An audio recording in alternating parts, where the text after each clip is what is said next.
Welcome back to the My Latin Life podcast. Since 2014, My Latin Life has been your trusted guide to traveling and living in Latin America. Today, my guest is Jay Hunter Anson. He's the director of the Digital Residency Office of the Republic of Palau. This episode is going to be a little different, but I think it counts because everyone in our audience is interested in residency programs around the world. And maybe I'll justify it because Palau was a Spanish colony for a period of time. So there's your Latin connection. But in this episode, we're going to get into a very unique program that Palau is offering. It'll be specifically interesting to our audience that are crypto investors and interested in crypto, but really everyone, digital residency. Jay, welcome to the show. Hi, yes, really excited to be here. Thanks for having me. Interested and excited to get the word out about Palau's digital residency program. Yeah, absolutely. When I saw this program, I know it launched about a year ago, but I only heard about it a couple weeks ago. And when I saw this, I was immediately interested. It seemed like you were doing something truly innovative. And to actually have the director of the Digital Residency Office on the podcast to talk about the innovative program that you guys are doing, I think is going to be really exciting. So very much appreciate your time. Oh, yes, thank you. I really appreciate it as well, and just wanted to say hi to your audience and those that are throughout Latin America or wherever you're at in the world listening.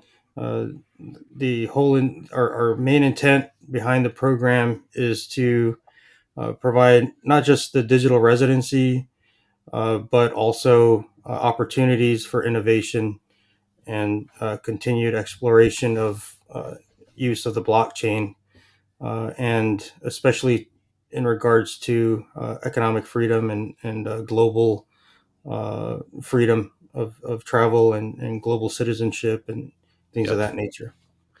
Yeah, we're definitely all about global citizenship. Jay, I'll tell you a bit about our audience. So I'd say it's typically majority American, right? English speaking. So Americans, Canadians, Europeans who are often digital nomads or expats in Latin America, right? So they're interested in internationalization.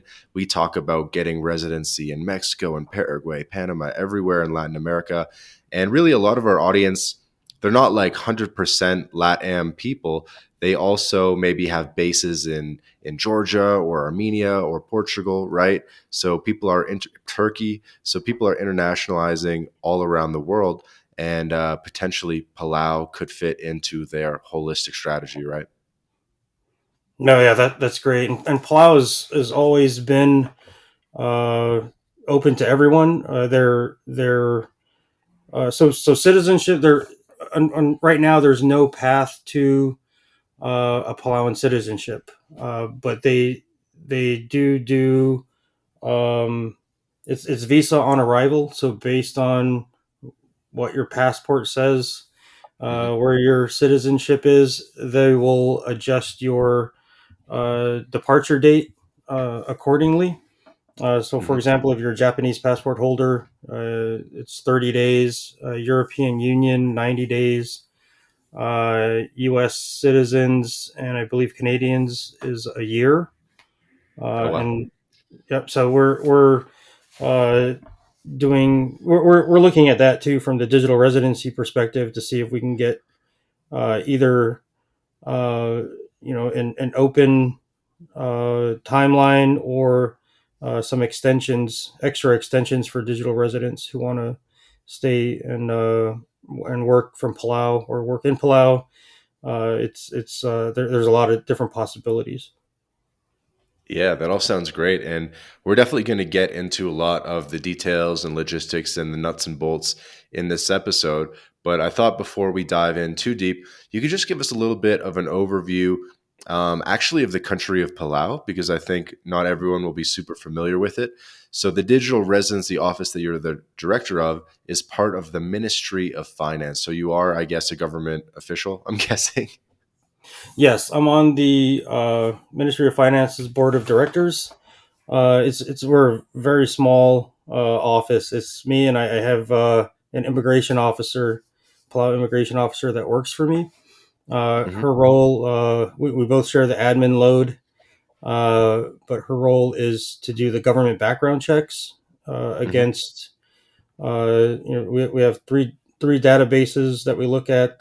The one that's specific to Palau is what's called the undesirable list. It's a list that's signed by the president every year, and it's just basically uh,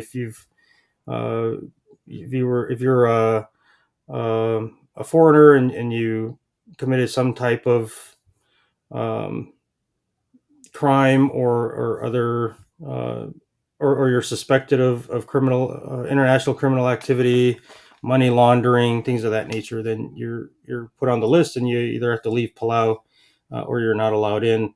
Those are those and right now citizens of Iran and North Korea are the only ones that we as a Palau government uh, do not allow to participate in the digital residency program.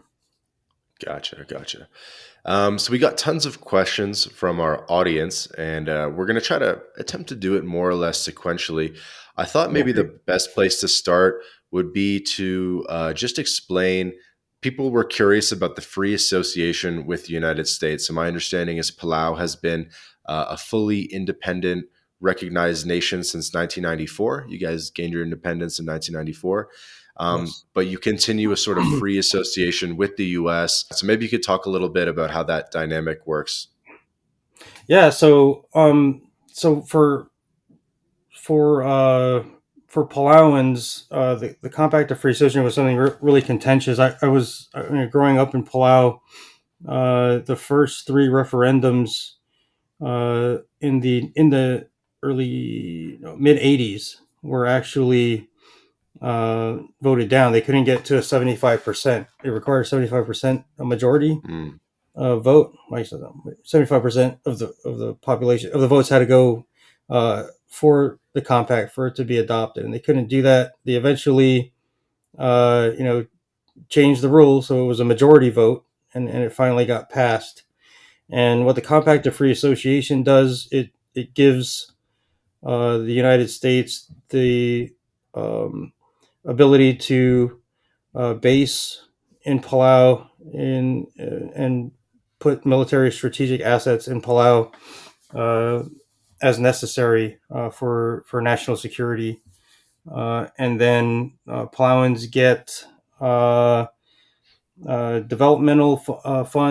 developmental assistance funds to fix the infrastructure, so the airports, the roads, hmm.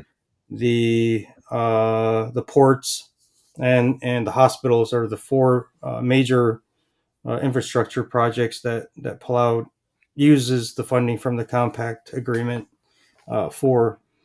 And so that agreement is expiring in 2024, Hmm. but there's been several iterative memorandums of understanding that have been negotiated and signed.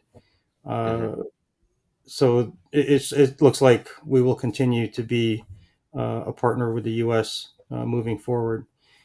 From 2000 and from 2005 to 2000 and right before COVID, there was a lot of economic alignment with China as the different presidential administrations, started paying less and less attention to the Pacific, Hmm. uh, and so China, they got a foothold and made a lot of different agreements with local businessmen and politicians in Palau to uh, to build up what looked like they were helping us build up our tourist industry.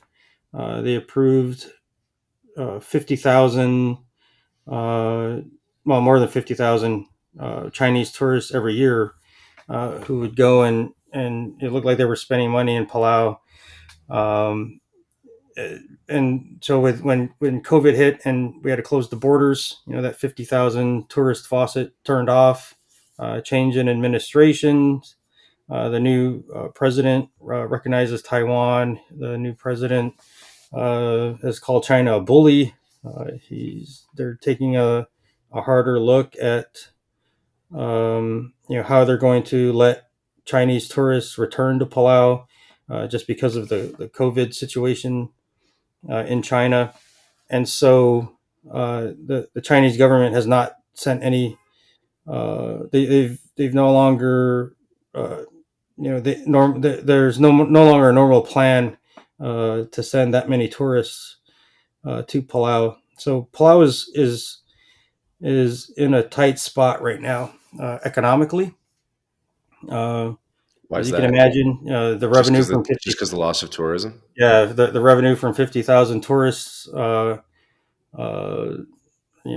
going away just hurt them really badly. And when you and so there and then other countries uh, have not started sending uh, tourists again. Before COVID, there were regular flights from Taiwan and the Philippines.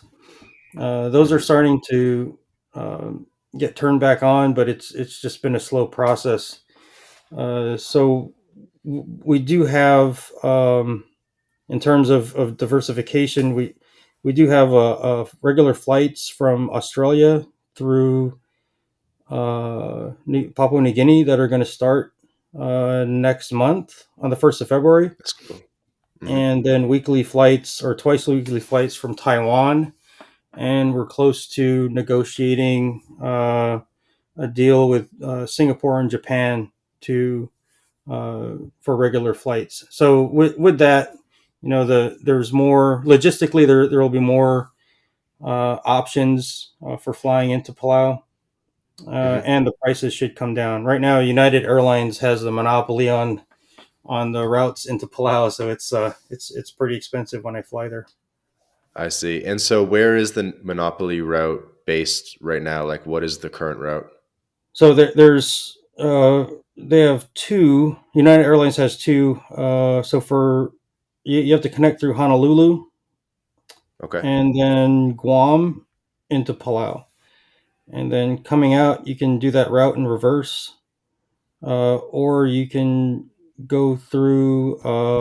You have to go to Guam again from Palau, and then to Japan, Hmm. and then to Newark, New Jersey in the U.S. Or you can go from Palau to the Philippines and then get a connecting flight on a different airline or stay on United to go Okay. out. So the direct flights are currently Guam and I guess the Philippines, or Philippines, just Guam? yes. Guam and the Philippines, and then there's Okay. they're still uh, kind of testing the routes with to Australia, to Brisbane and Hmm. Taiwan, Taipei.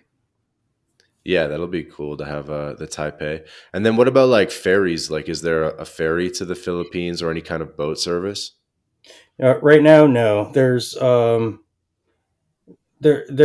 talks of getting cruises to go into Palau, but that's still in initial negotiation. They do steam because they kind of proved the concept with a couple of major U.S. military exercises last year, Hmm. that you can put large boats into the Palau's ports.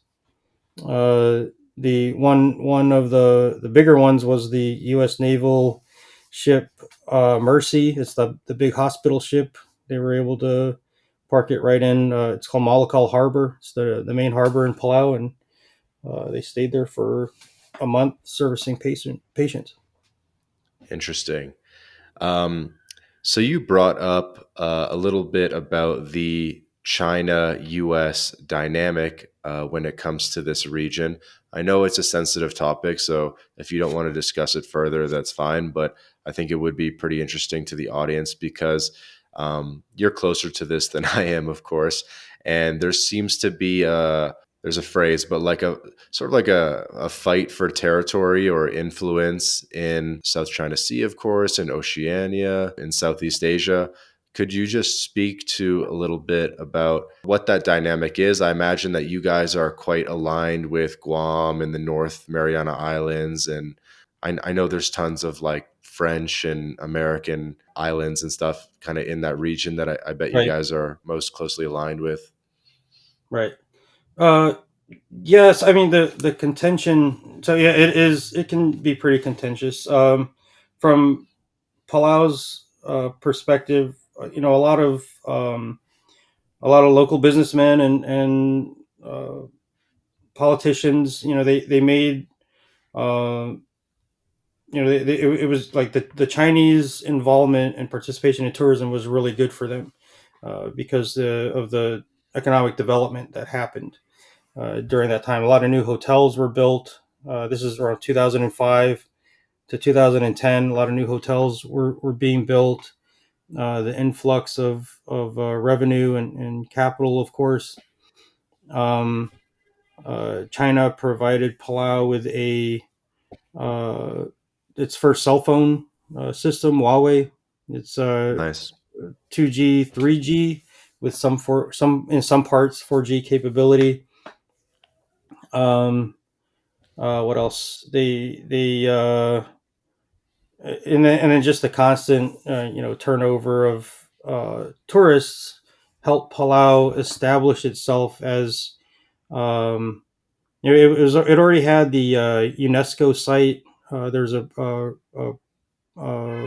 conservation area in Palau that's a world recognized UNESCO site because it's unique in the world, and the number of marine species and everything. So it was something that the UN wanted to protect, uh, and it helped Palau with its UN membership and things of that nature. Uh, so what we started to find out though is so China was they were partnering with local businessmen. They would build hotels, restaurants, and start tour agencies out of those hotels. But the tourists coming from China were only staying in the Chinese hotels. They were only Hmm. eating in the Chinese restaurants and only using the Chinese tour operators. So none of the Palauan companies or hotels or restaurants were seeing any of the income. So the revenue would streams that were supposedly coming in, aside from the corporate tax that those businesses were paying, none of it really translated into revenue for Palau. It was all going back to China, Mm. and and so that it's so only a few people benefited from it. A few Palauans benefited from it. Why do you think it is that the US has sort of pulled back from the region um, at the exact moment when China is looking to gain influence in the region? Well, so the under the Biden administration, they've actually pivoted back, and so there's more. It goes by from administration to administration and what the Gotcha. administration's priorities are. So with under the Obama administration, he was in office for 2 terms, and the second term he started the pivot to the Pacific strategy, and right when that was gaining legs, Trump took office, and Trump had more domestic focused agendas, and then with the outbreak of COVID and everything, that a lot of those plans were kind of shelved, along with the uh, developmental plans and partnering with the different countries in the Pacific region were kind of put on the back burner. But now then it looks like Biden, when he took office, he picked up where Obama left off, and they're gaining traction now.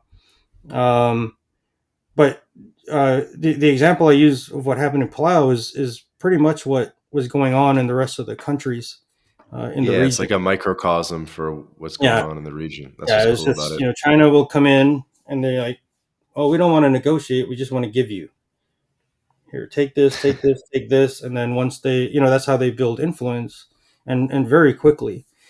And we saw a big example is what happened in the Solomon Islands. The Solomon Islands have Hmm. completely, not completely, but they're moving away from their relationship with Australia that they've had since the end of World War II, and they signed a security agreement with China, allowing No China way. to do what the U.S. is doing in Palau and in other Like places. So setting up bases and stuff right, yeah, and exactly, defense.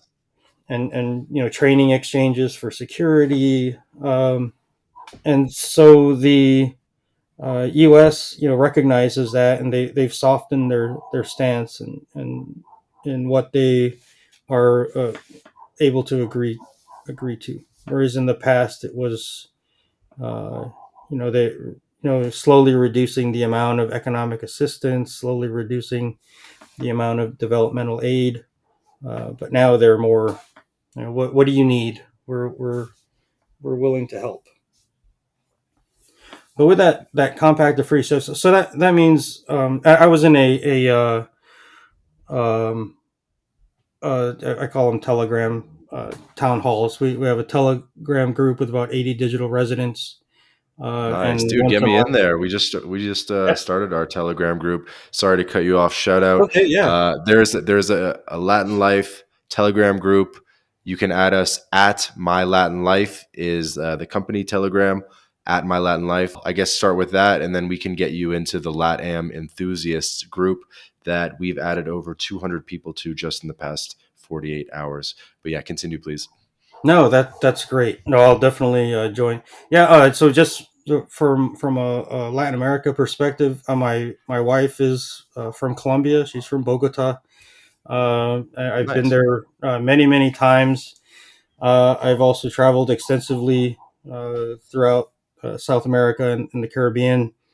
A couple of trips to Brazil, one to Uruguay, one to Argentina, a few trips to Peru, Ecuador. I've been to the Galapagos.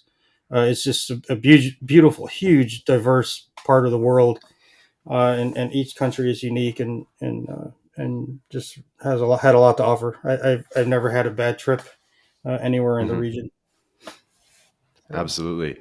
Now, I was reading a couple articles about the program, and we'll start talking about the e-residency program.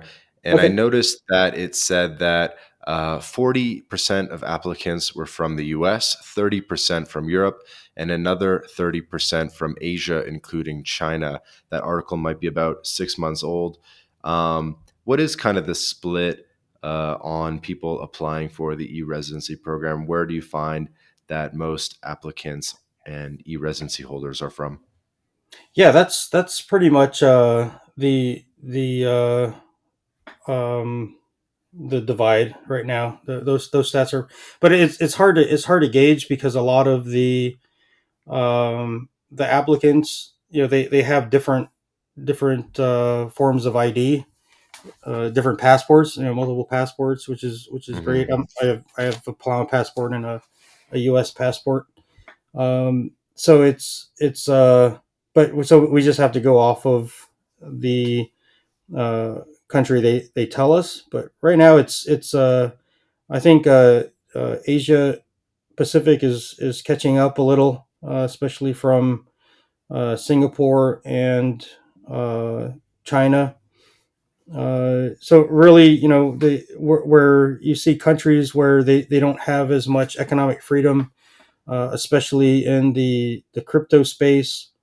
Hmm. The digital residency ID card is something that they can use as a KYC AML validation tool, and it's accepted on the Binance exchange and a couple of the other uh, mainstream exchanges. That's definitely a help for them, especially where cryptocurrency and doing business in crypto is restricted. Yes, I think that's a very important point. So you're saying, oh, and by the way, I noticed the CZ, the founder of Binance, visited Palau and Yeah. was, I guess, part of the launch. Yes. Yeah. He visited us in June, and just met with the president. Had a question and answer with Palau's Congress. He, of course, he did scuba diving. Palau is one of the seven underwater wonders of the world as far as scuba diving.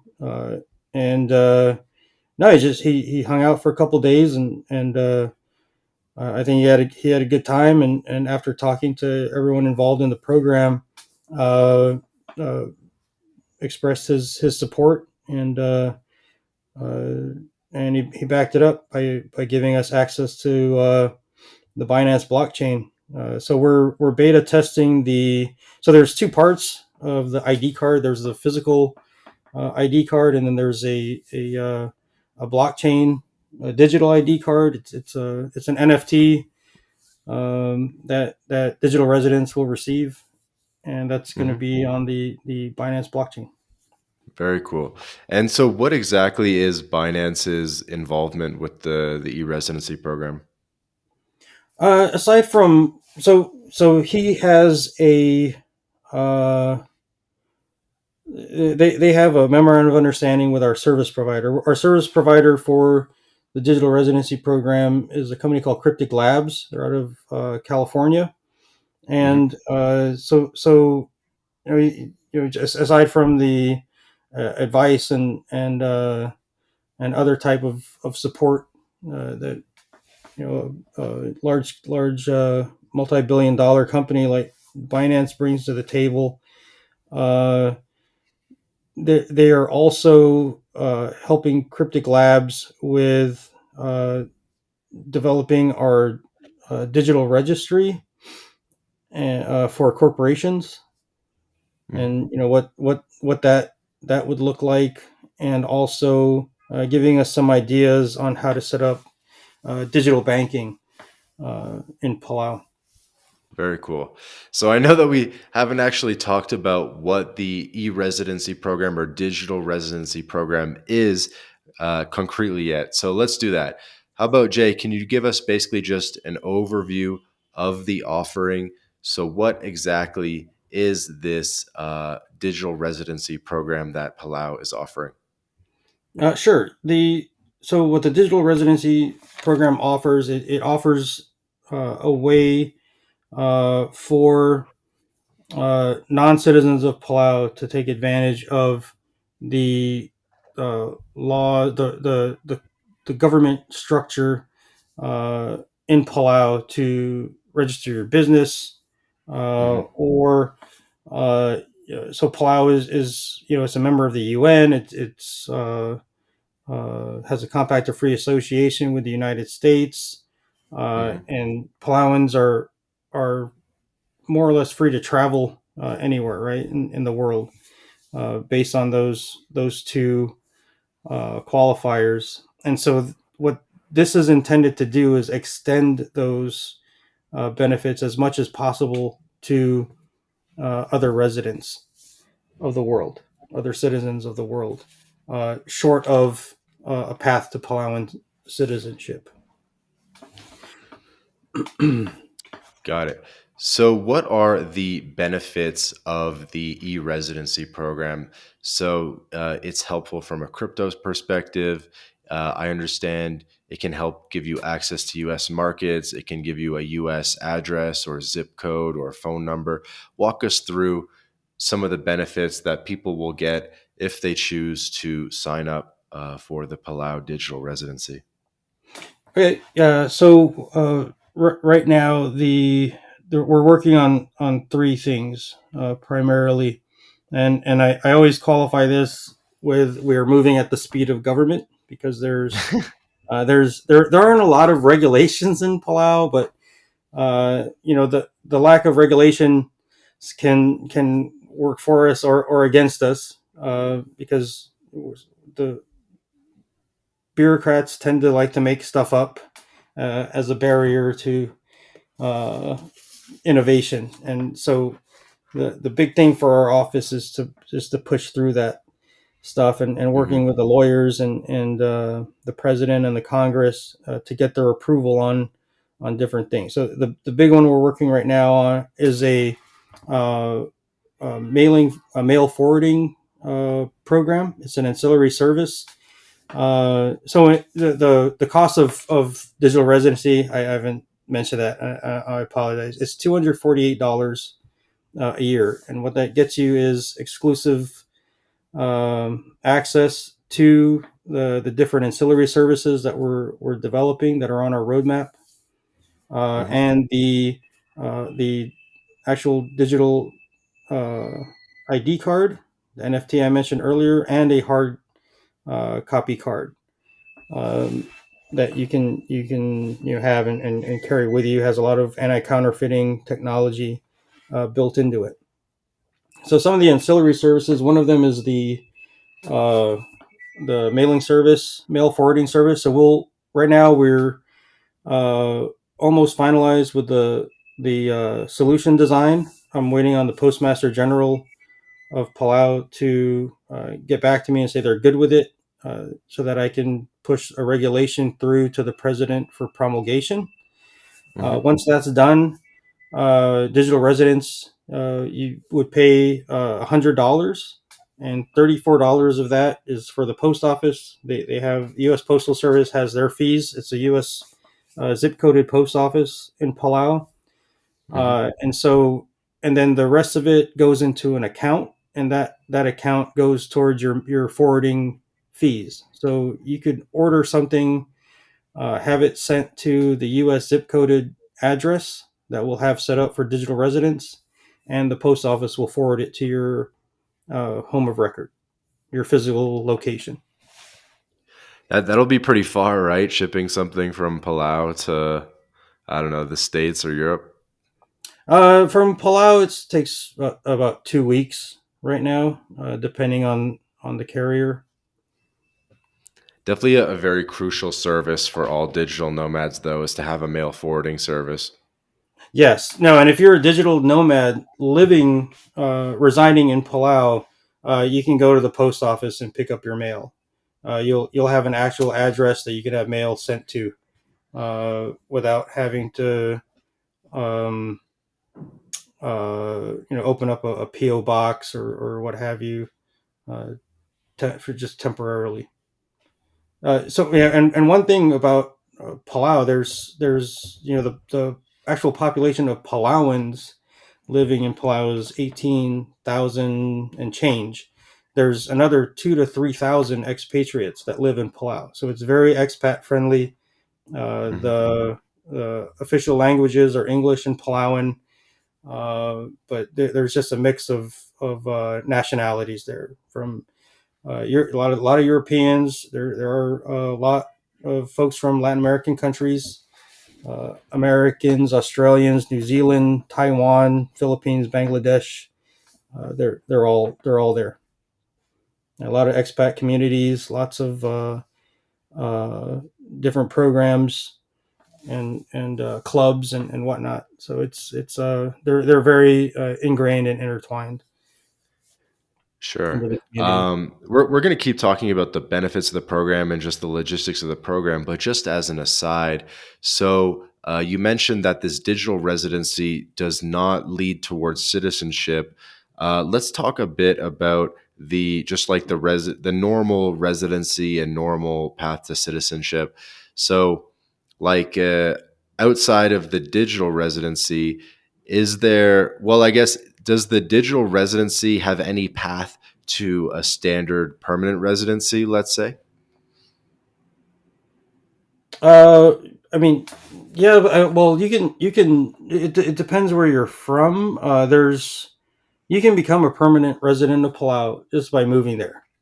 Like if you move there and decide you want to stay, you just go and apply for permanent residency. Okay. Uh, What and what the are there any requirements? Do you have to make a No, bank there's deposit? no, no, not at Okay. all. To be honest with you, no. You just have to um, show that you're not doing any kind of criminal activity. You're not you just like it, and you want to stay. Like I said, Palau is different in that it just welcomes everyone. It's a true melting pot. Okay. for And everyone across the I board. understand that you might not know some of these details. It's fine, but like, so if someone was to get a standard permanent residency in Palau, that could be pretty attractive because Palau is a territorial tax country. Yep, From my understanding, meaning they don't tax you on income earned outside of Palau, right? correct.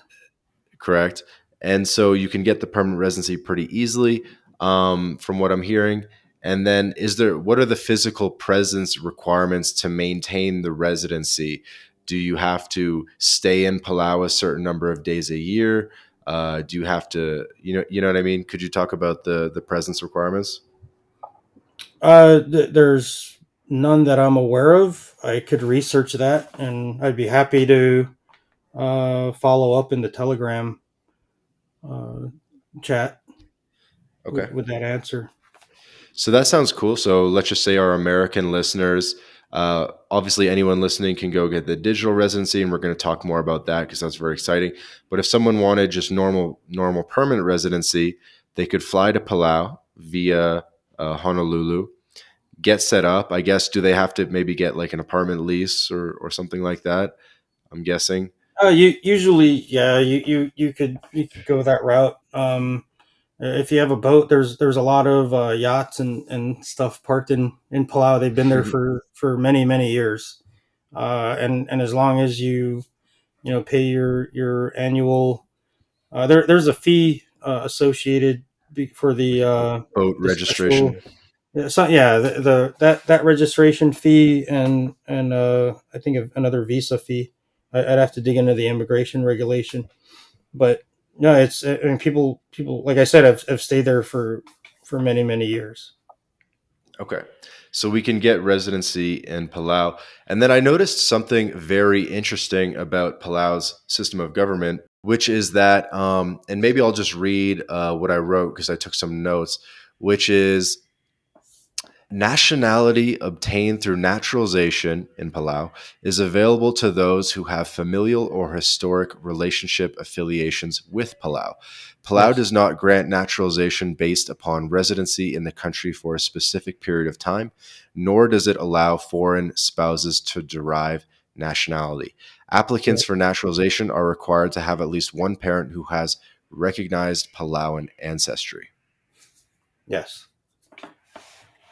Yep, that's all true. So for myself, my father's American and my mother is Palauan. When Palau first ratified its constitution, they it came with a 3 year period where at the end of 3 years you had to declare, are you a Palauan citizen or are you a citizen of another country? Um, my mom and dad were living in Palau. My mom was a dual citizen as well of the U.S. and of Palau, so she gave up her U.S. Uh, citizenship to because she Palau is also matriarchal, Mhm. so like lands and titles and everything they pass through the women. Oh, The no way.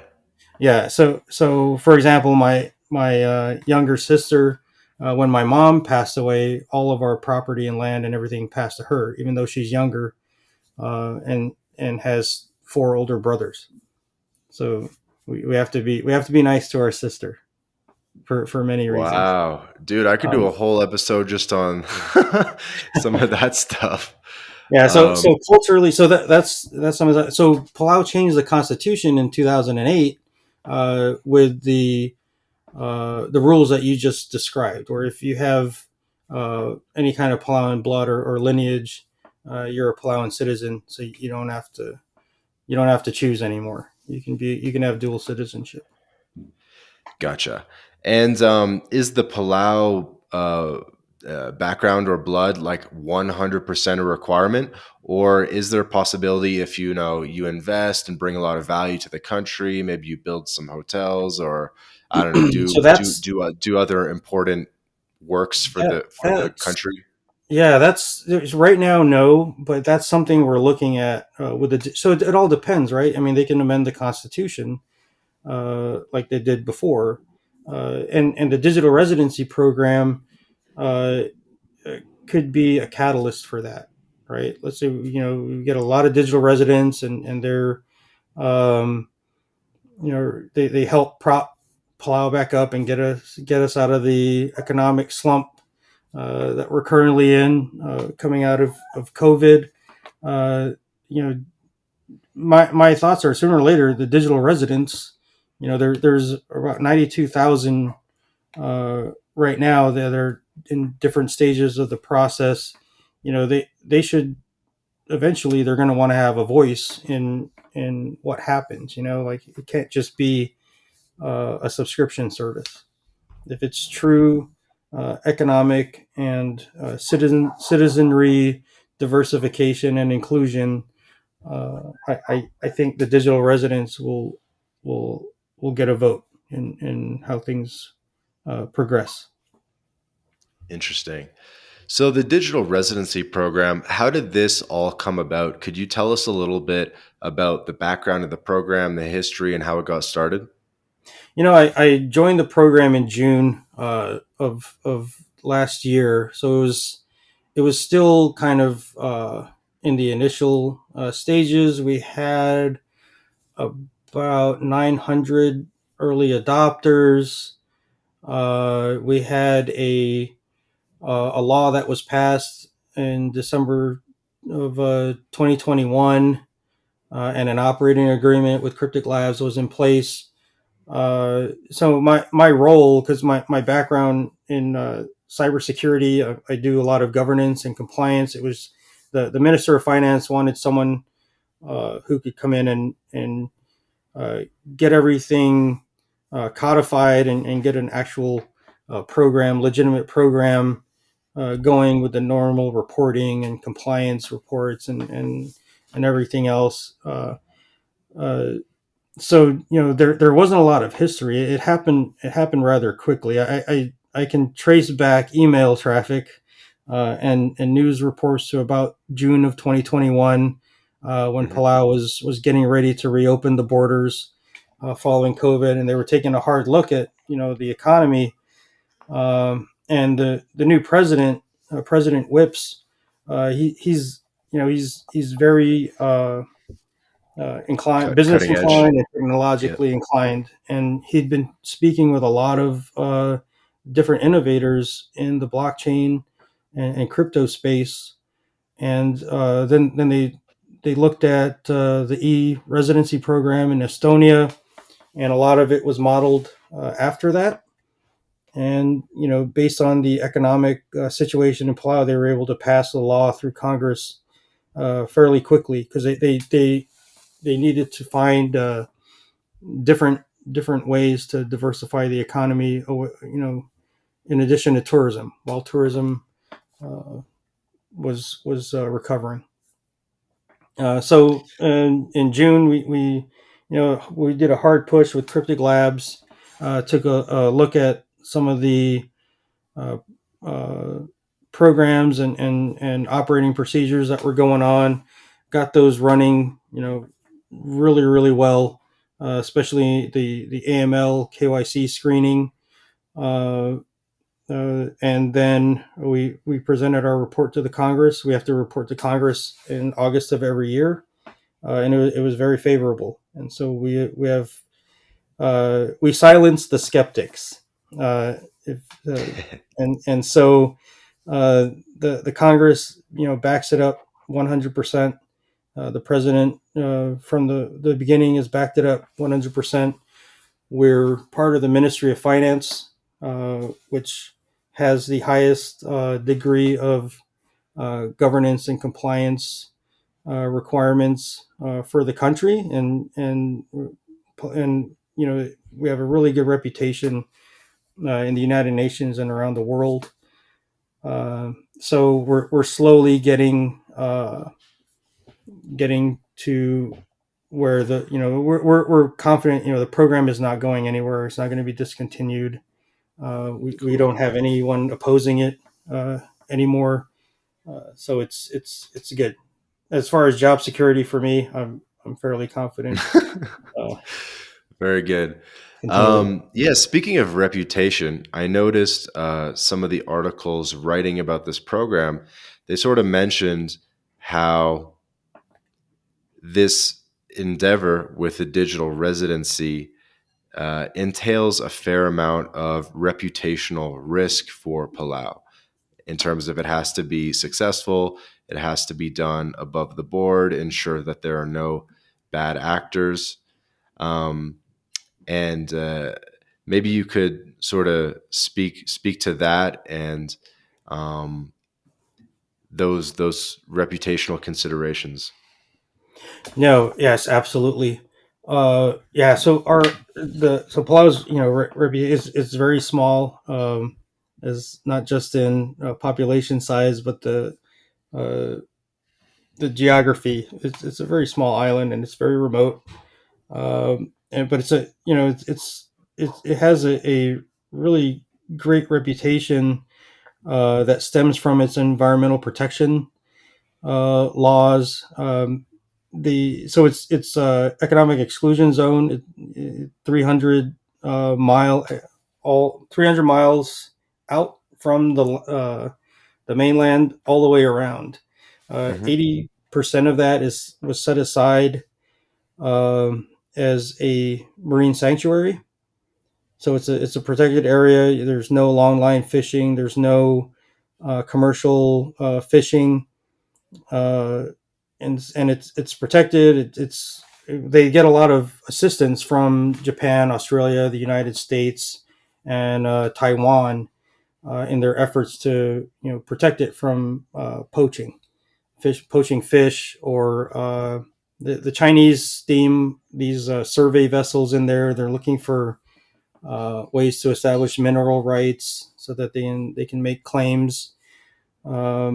So with that international community helping Palau, uh, they're helping them because of Palau's reputation, and that Palau as a sovereign country is going to continue in these efforts for conservation.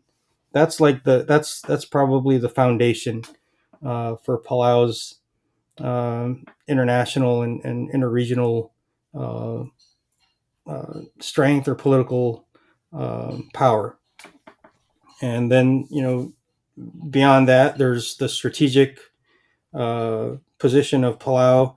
It's in the last island chain farthest west from the United States. So uh, I had posted a couple of articles in my Twitter recently. They just started construction of a radar base in Angar that's focused towards uh, Asia, and so they can better monitor what's going on in North Korea or China, and so that you know that strategic positioning and strategic national strategic uh, position is another thing that's unique about Palau.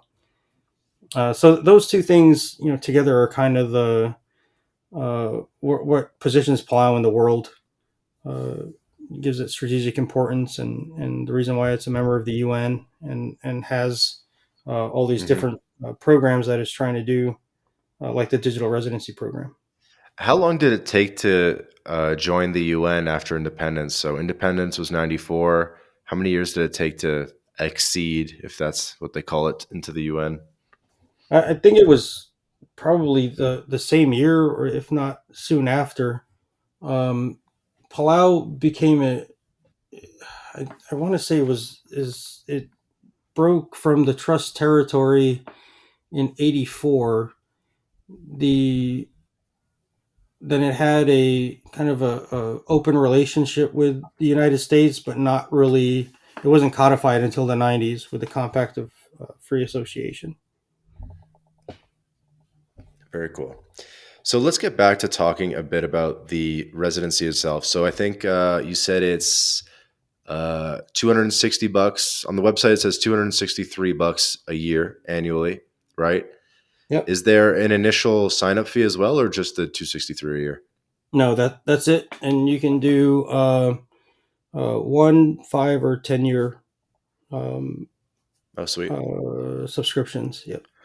So, some of the benefits it says on the website, just to help people out here. So, digital nomads welcome, discounted entry exit fees, local lodging rates, discounted extension fees, visa renewals, tax-free stay, reliable high-speed internet, proximity to Asia, affordable cost of living, U.S. centralized banking system, international business networking, mailing address with U.S. zip code, remote online notary services. Oh, that's kind of cool. And that's like one section. And then there's another section that says a couple other benefits: virtual phone number, e-corporations registry, digital banking, remote notarization and apostille, virtual private networks, VPN, adoptometer. Not sure what that is. Yeah. Um, so some pretty cool stuff. So maybe could you just kind of keep walking us through the benefits? Like, so can you start like a Palauan company? Yes. So right now you can start a plowing company uh, and register in Palau. What we're trying to do with the e corporation or the e registry for corporations is set up a know your business, similar to know your KYC. customer. Yeah, that's verified and you register and you're verified in the blockchain. There was a law submitted in December 2021 along with the digital residency program law for that, but it wasn't approved. It was modeled after the U.S. state of Delaware's corporate registry Mm-hmm. laws. The legislators in Palau didn't accept that. They felt there weren't enough assurances to prevent money laundering and shell corporations. Mm-hmm. And so the president's office is currently where I was involved with the initial um, like planning and talks, but I'm no longer involved with it. I'm going to follow up this year and see where they're at with it, and if it's time for me, because it was mostly a bunch of uh, just drafting the law and getting Yeah. and working with the legislators. I really didn't have a role in that. There was no technical beyond. Once I confirmed with them that yes, this can be done and stored on the blockchain, that I didn't need to be involved with the process anymore. But Sweet. that was yeah. I mean, I wasn't. It was one less meeting, so my feelings weren't hurt. Um, so that's one thing that we're working on. Closer to completion, as I mentioned, the mailing service. There's also a physical address scheme that we just sent the regulation to the lawyers to take a look at last week. But it's very favorable where every digital resident will get a physical address in Palau, and the physical address uh, That's we're huge. we're trying to see. Just by default, if you sign up for the e-residency, you get a Yes, physical address. yes, That's huge. That's it'll be huge. included with that price. The Yeah, we're just trying to figure out the mechanics for AML KYC and how that'll affect it when you go to renew your subscription, right? A year from now, will there be an issue between your actual physical address and then this new Palau address in the different AML KYC um, uh, with the different AML KYC software platforms? Hmm. So A I lot think it's of pretty new and innovative. So we're trying to uh, run the traps and make sure that there's no showstoppers. It's definitely innovative. It's extremely innovative. A lot of people were asking about a similar concept, an uninnovative one, which was a local bank account. And people wanted to know whether the e residency enables people to open a local Palau bank account. Yeah, so that's we're working with the regulators on that. Right now, there's no central bank in Palau. We have Mm. branches for Bank of Hawaii and Bank of Guam in Hmm. Palau. There's a Pacific Development Bank and an Asian Development Bank. They have offices in Palau, but they do mostly small business loans and different development loans. Hmm. They don't offer the traditional banking services. So we are working with. So there's two main regulatory bodies that oversee the financial industry in Palau: the Financial Investigation Unit and the finance. Oh, I'm sorry, the fine. Hold on, Financial Institutions Committee and the Financial Investigations Unit. Uh, and so they are in the middle of developing a digital assets regulation. And this is one of those things where, not having a regulation can slow the process down more than speed it up. Right. Because a And lot of so the the employees, yeah. so the Bank of Hawaii, Bank of Guam that operate in Palau, if you had e-residency and you showed up in Palau, do you think you'd be able to open a bank account as like an American or Oh, yes, Westerner? absolutely. Yeah. Would you be able to do it without the e-residency, or is the e-residency like probably a useful So factor there? uh, the law specifically restricts using the digital residency card to open a bank account.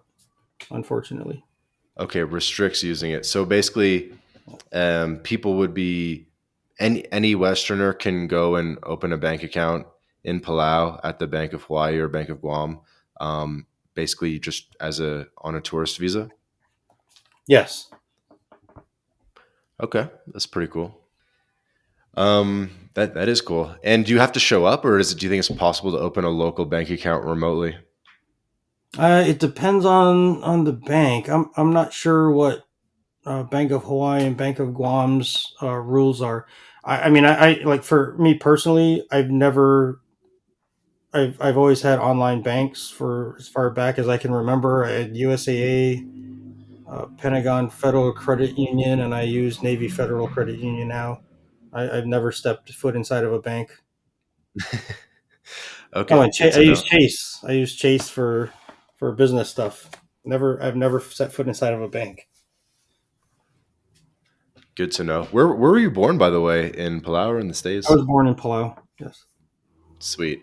And oh, I forgot to mention at the beginning of the episode, you're calling in from Miami. Is Palau, is there like a Palau sort of consulate or official capacity going on in Miami, or what's up with Miami? Actually, I live now in Pompano Beach. It's about a 45 minutes to 3 hours, depending on traffic. Uh, with from Miami, I have a home here, and I also have a house in Palau. I'm just right now staying in Florida. Okay, awesome. So sort of splitting your time.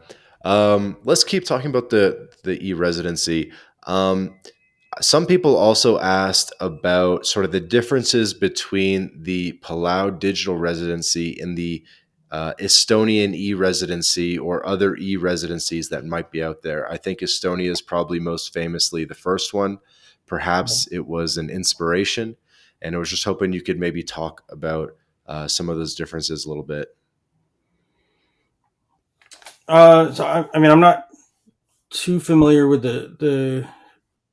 I don't know where the e residency program for Estonia is currently. I think Lithuania has just started one as well. Uh, so as far as they're further developed.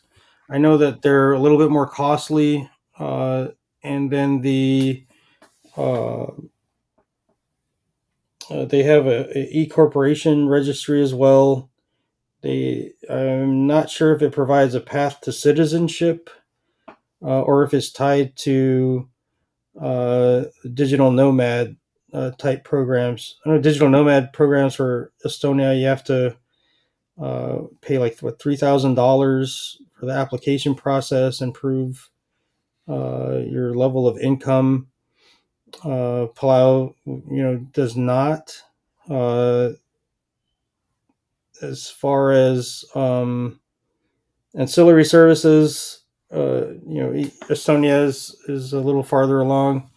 They've had the same issues we had, but I did a recent look, and they're starting to walk back a lot of the stuff that they were offering before, Mm-hmm. like if you register a business there now, they're requiring physical presence where before they did not. Um, Palau, you still don't need to uh, be physically present and you don't have to be a digital resident to register a business in Palau, and That's in cool. fact the corporate registry is is that they're working on is it's not just for digital residents. It's going to be just another economic incentive for everyone. Mm-hmm. Uh, the, but for digital residents, really just the physical address is going to be huge. I don't know that Estonia offers that.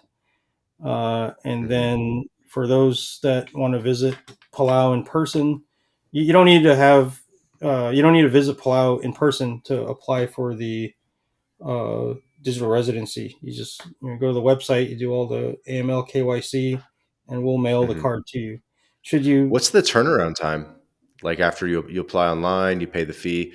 How long does it take to get accepted and get that get that card mailed out? right now it's taking between 3 and 6 weeks. Not bad at all. Yeah, it's actually gotten a lot better. Our printing processes have improved, and of course the 3 to 6 weeks depends on where you're at. My wife applied for hers here in Florida, and it was here within 3 weeks. That's awesome. Yeah, I was looking at the Palau Gov website, and you guys give sort of like a weekly report in terms of total applications, total accepted, total denied, ID cards being printed, money received, and I thought that was pretty cool. How many applications have you gotten to date since initiation for the program for the digital residency? Yeah, so we're right around. I don't have the most recent number. We're right around 92,000, uh, and so between and then just working through the different screenings for them. So Cryptic Labs does. They have a team that does some initial AML KYC screening, Mhm. and then the government of Palau through my office, we do a second, more thorough screening. So it takes time, but those are the requirements that the regulators put in place, and so it's all about making sure that we're compliant and we're following the letter of the law, which we are, to protect the reputation and legitimacy of the program. Mhm. I noticed in one of the articles they said that you guys had received 300,000 applicants, quote unquote, overwhelming the digital residency program. But on the website it says 95,000. You're saying, around 92,000, same number, same Yeah, that number. was Why in this the disparity? yeah in the yeah in the initial phases. When we first opened up the application process, you could so when you registered, if you referred someone, uh, it would you would get moved up in the order of merit for Smart. getting That's your stuff smart. processed. So people just they started using bots and stuff, and so yeah, that was one of the things we had to go back and look at and detect, bot or not, and then we eliminated we did made some adjustments and were able to eliminate that, and so it was really around 92,000. Yeah, I mean, Gotcha, gotcha. 300,000 applications in a at the onset of anything is going to overwhelm pretty much any starting uh, program. Gotcha. So it's saying as of November, there were 1,643 total Voyager Pass holders. What exactly Yeah. is the Voyager Pass? So the Voyager Pass is uh, a program, a supporting program with if you buy the NFT on OpenSea, it gives you a certificate of authenticity. Uh, so we went with that. So remember what I was saying about the in the beginning, like if you referred someone, you would be moved up in the priority for stuff. We went to that Voyager Pass instead. So it requires uh, an additional AML KYC check, and then uh, you're actually a legitimate entity that we can therefore assign priority to. And so using the blockchain again, we're using that to authenticate digital residents, and so you can so someone signing up for the program Hmm. can use the Voyager Pass, and then when they're done and they're in, they can sell it to someone else, or they can keep it and it'll give them priority once these ancillary services come online. Uh, to for the like you'll be first in line for the mail forwarding service, physical address, uh, things of that nature. Very cool. So, one of the benefits is access to US markets and the US banking system. Is there an ability to get like a US dollar debit card or US credit card? Those are things we're working on now. And once we have the digital asset regulation passed, it'll lay out exactly what we're allowed to do with those different things. The one thing with and it's not just the U.S. market; it's Latin America, not Latin America. I'm sorry, Asia, the Pacific. Palau is it's a 5 hour flight from really anywhere in the Pacific. So if you're looking for a place to base your business or yourself and then do business in the Philippines, Singapore, Hong Kong, Taiwan, and even India, um, Palau's really strategically located for you to do that. It's in close proximity as far as geography, but also time zone. Hmm. And it's becoming easier uh, to fly to those different places. I mean, right now you go to the Philippines and then you can go anywhere else, or if you have business in the Philippines, it's a 2 hour flight Right. uh, Is it to Manila or? to Manila. Yep. Okay, sweet. And so I think because I'm not the biggest crypto guy, I almost don't know what questions to ask. But I imagine a lot of the biggest benefits are for crypto people. But I guess before we get into that can of worms, um, what do you think would be some of the biggest benefits for non crypto people? Right, if you're just like I don't know a standard digital nomad or internationalizer, how do you Oh yeah. think that the non crypto people could use this program effectively? Yeah. No, I mean the program is probably 80% uh, designed for non crypto people, non crypto people like myself. I mean, I keep up with it. I understand the concept, but I'm more focused on the blockchain technology and how the blockchain provides decentralized validation, records, and verification. More than any of the traditional programs that are or schemes that are out there for record. It's very secure, right? And so that's that's the strength of the digital residency program, that it's on chain verification. It's not something that's sitting in a computer database somewhere in Palau. It's something that's Hmm. distributed across the Binance blockchain. And so if there's ever any issues, or you need to locate a record, it's there's so much redundancy, you'll be able to find that record.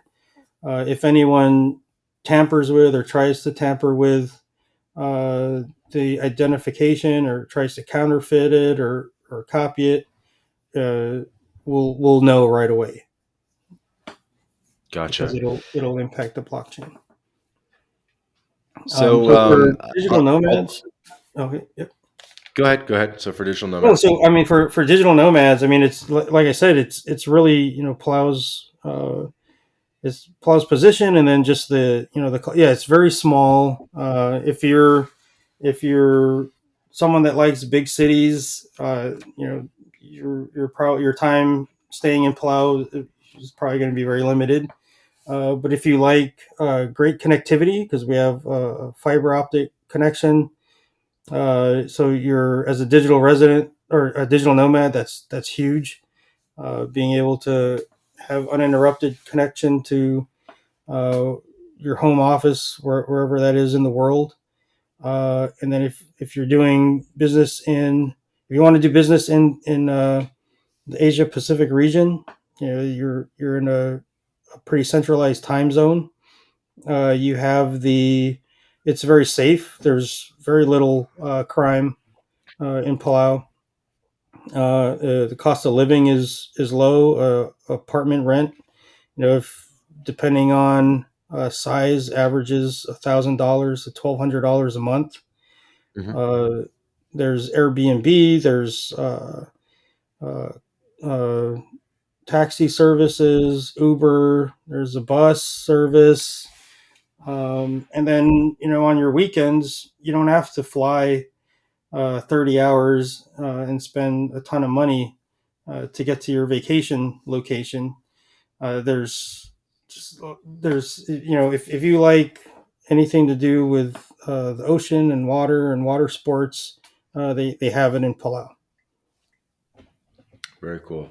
And then Monday So if morning you someone go back wanted to to, uh, so if someone wanted to basically set up this Palau e-residency in order to have greater access to Asian markets and sort of do business with Asia, do business with India, Philippines, whatever, how would that kind of work? Like, where would they like, let's just say you set up some work contract with people in the Philippines, whatever. I don't know, you do some build some software for them or something, right?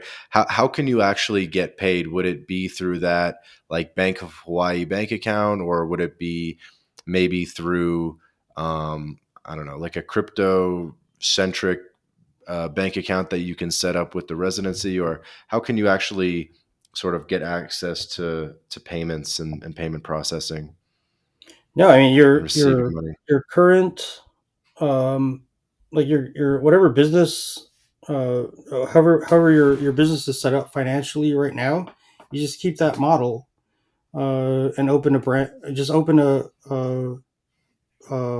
like an office in Palau, and then Hmm. register your business there. And then you have a from then on, you have a presence in the region, and it's legitimate. And you can do that with your Palau digital resident card.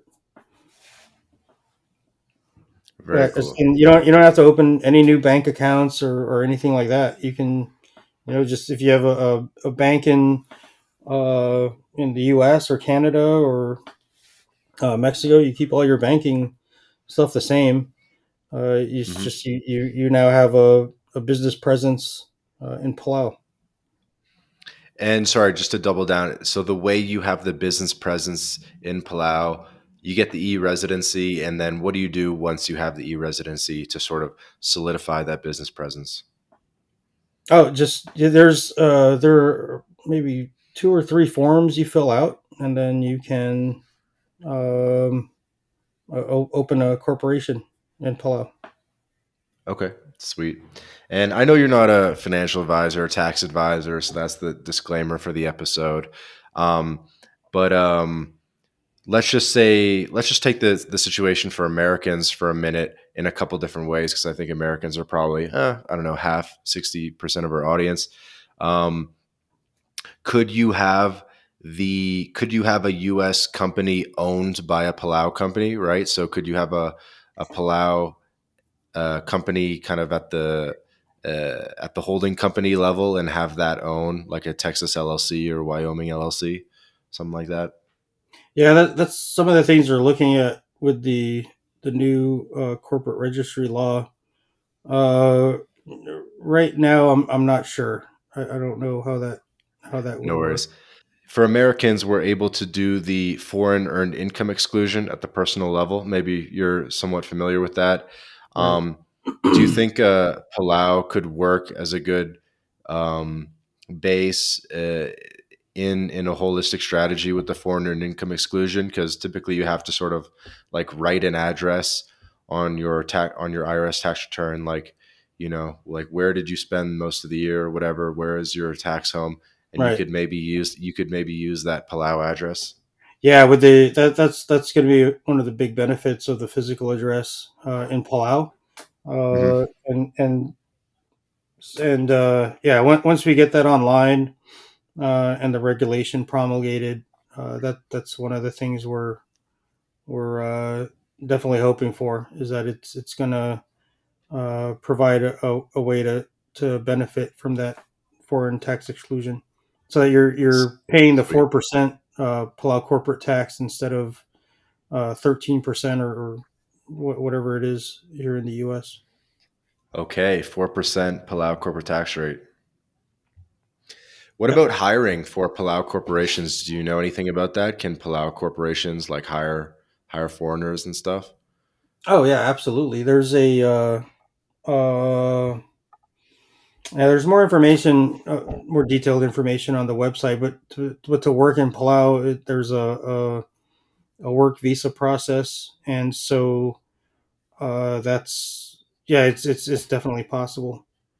Matter of fact, that's how Palau fills most of its more technical positions, both in business and the government. Hmm. They hire from the United States, Australia, different countries. The physical residency address or residential address, is that something you guys are still working on, or is that already ready? Is that already part of it? So the solution design is done. We just Hmm. have to get it through uh, the legal advisors to bless off on it, and then there's a promulgation process where it goes through a series of checks before it's signed by the president. Okay. Yeah, all regulations in Palau are signed by the president. So there's a lot of eyes that go on them before they're like one step below law. Another question for you. Do holders of the digital residency necessarily have to file annual tax returns? No, no, not Good in to Palau. know. No, no, unless you open a business in Palau or work for a Palauan company or the Palauan government. No, there's no requirement. Um, if you go there as a digital nomad and your company is in Germany or somewhere else, your income is your income, and that's between you and Germany or whichever country is the Right, right, company right. is. Because the income basically flows through to where your actual tax residency is. I guess that's Correct. the idea. Yes. So everything sounds great so far. I mean, $260 a year pr- pretty much seems to be no downside, and a lot of upside in terms of access to additional markets. Are there any risks or catches that we aren't seeing? No, that's one thing with the program and why. I agreed to be a part of it when the minister. I was invited to for the. So I'm appointed. I'm an appointee by the president, but I do have a, a reputation that I enjoy, and I didn't want to get involved with anything that seemed like a Ponzi scheme or a pump and dump type thing. But once I saw the level of uh, regulatory compliance that's required and the amount of oversight, I understood that this was something that's very legitimate, and the government is taking it very very seriously because there's a lot at stake. When you mentioned the reputation of Palau, Palau uses the U.S. dollar uh, as its currency, and there are uh, a lot of stringent requirements that Palau has to meet to be able to uh, continue using the U.S. dollar and not have to generate its own currency. And Hmm. and then just from the UN membership in the UN, membership in different regional uh, um, committees and organizations. They're all on the line. A lot of the economic aid they get is all tied to how other countries and other outside organizations view Palau's risk level. And if they were to pull something, uh, uh, that did a disservice to other people in the world, it would not bode well for Palau. So it's having said that, there's no way, as long as I'm involved with the program, that it's going to go off and do anything illegitimate or illegal. Yeah, no, it totally makes sense for smaller nations to do things like that. I think we kind of mentioned like Panama has their yacht and boat registry program, and that brings in like billions of dollars a year for Panama, having like 60% of the world's boats like registered in Panama.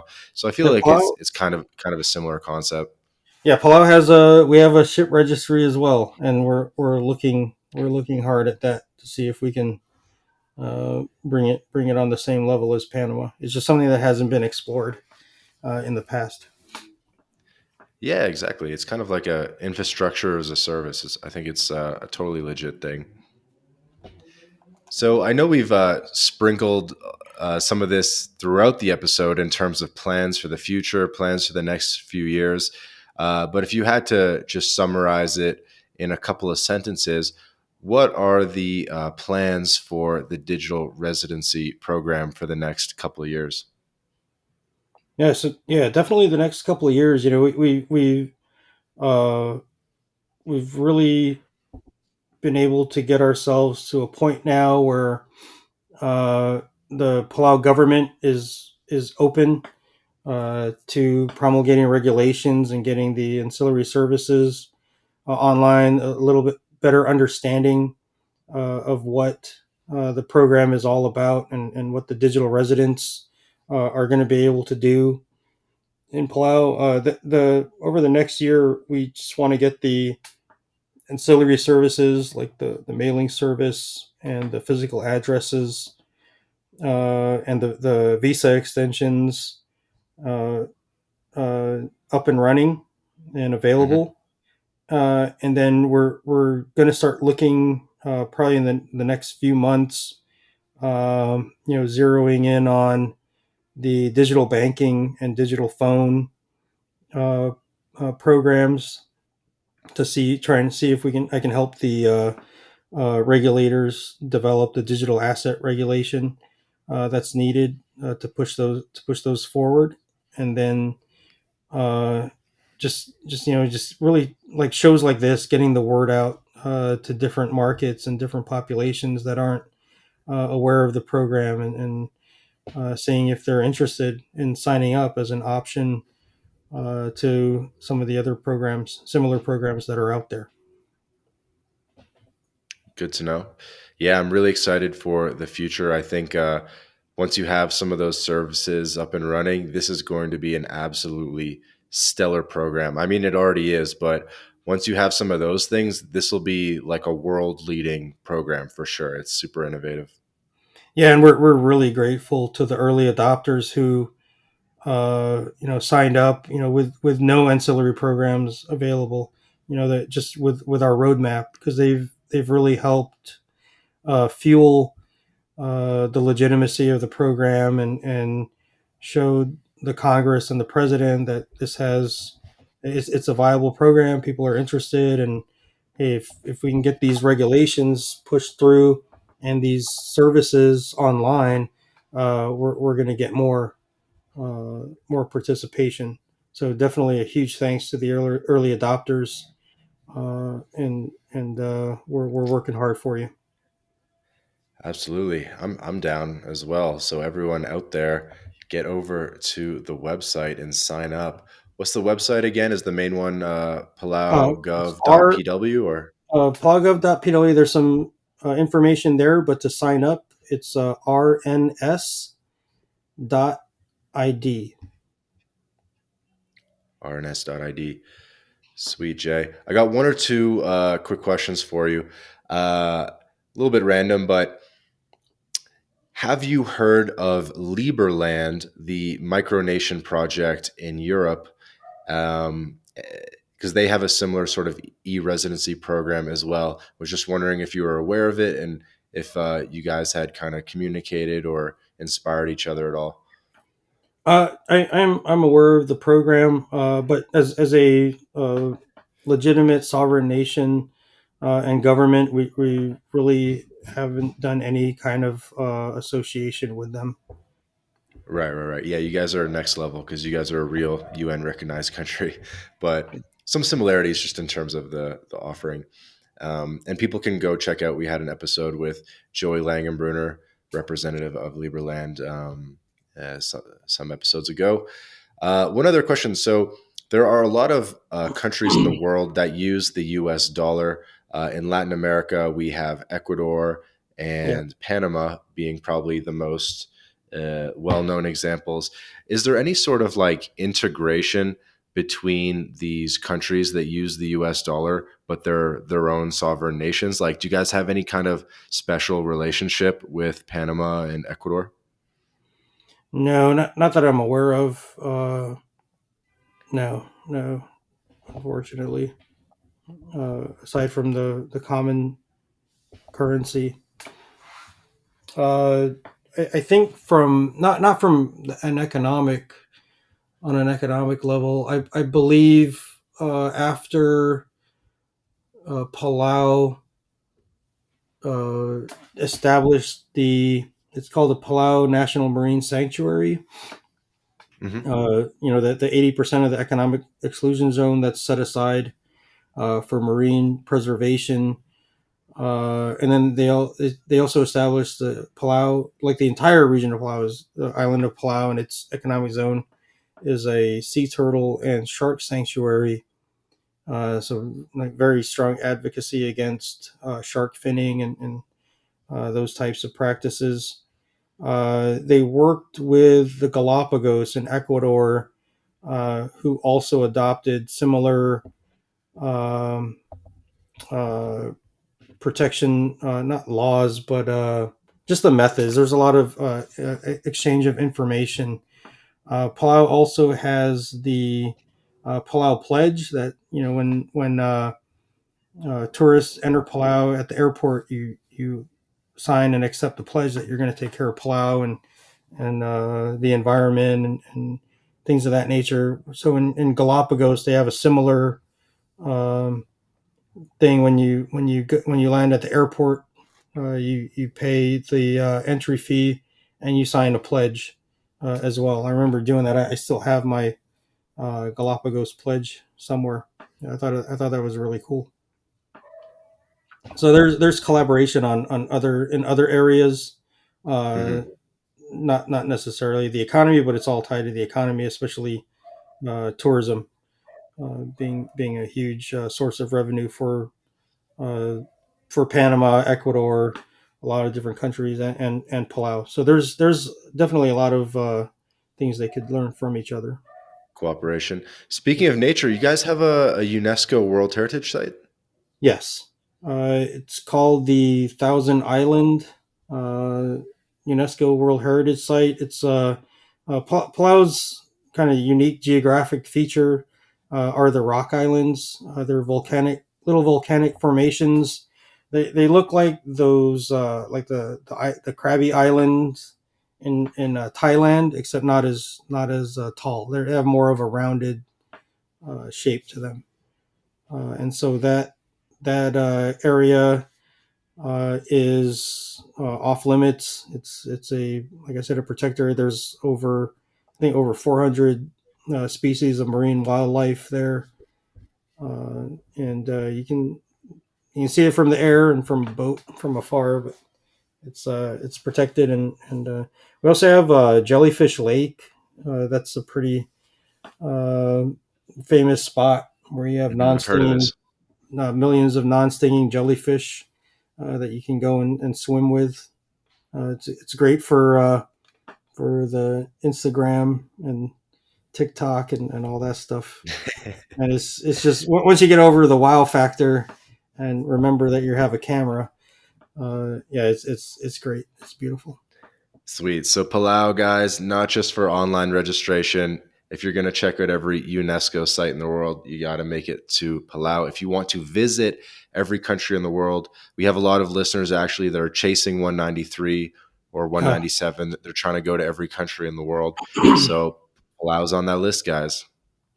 yeah, that's on my list. I'm up to 47, That's 47 awesome. countries. Yeah, I'm trying to get there as well. And And one last thing, sorry, out of order, but at the beginning you said sort of the list of crypto exchanges that you could sign up for using the Palau e-residency. Could you give us that list again? off the top, I don't have it in front of me, but I know the Binance exchange is one. I'd have to look it up and send And it to you. would they have to sign up for Binance US or Binance International? I believe it's Binance US, but I Okay, could be got it. wrong, or it might be both. Very cool. All right, that'll do it, Jay. You've been super generous with your time. RNS.id is where you guys need to go to apply for your Palau digital residency. I'm on the site right now. I'm salivating. I think I'm going to pull the trigger. Jay, tell us a little bit more about the message that you want to get out there to the people and where you want to direct people's attention. No, thank you for the pointing out the website and yeah, I just like check out the website and see if it's for you. I mean, there's a lot of programs out there. I think what we offer, and then our, not just our offerings. They're probably the same as you'll see in other countries. But look at, you know if you look future forward, a lot of Eastern European countries are facing some economic fallout as well from Hmm. what's going on in Russia, Ukraine. There's several countries that they've started these programs, and they, anyone can put um, like great sounding uh, services and benefits on a website, but do they actually deliver, and do they actually have the infrastructure and government backing to make those a reality? And I think uh, time will tell. And Palau, from my perspective, running this program, it definitely does. And we're doing it meticulously, and we're doing it right, and we're going to maintain our legitimacy and our reputation. And if for those of you chasing countries, definitely go to Palau. If you're a scuba diver, you have to go to Palau. Uh, the cost of traveling there is coming down. It's unforgettable. So thank you, and thank you for your support, and thanks again to the early adopters. for helping make this program a reality.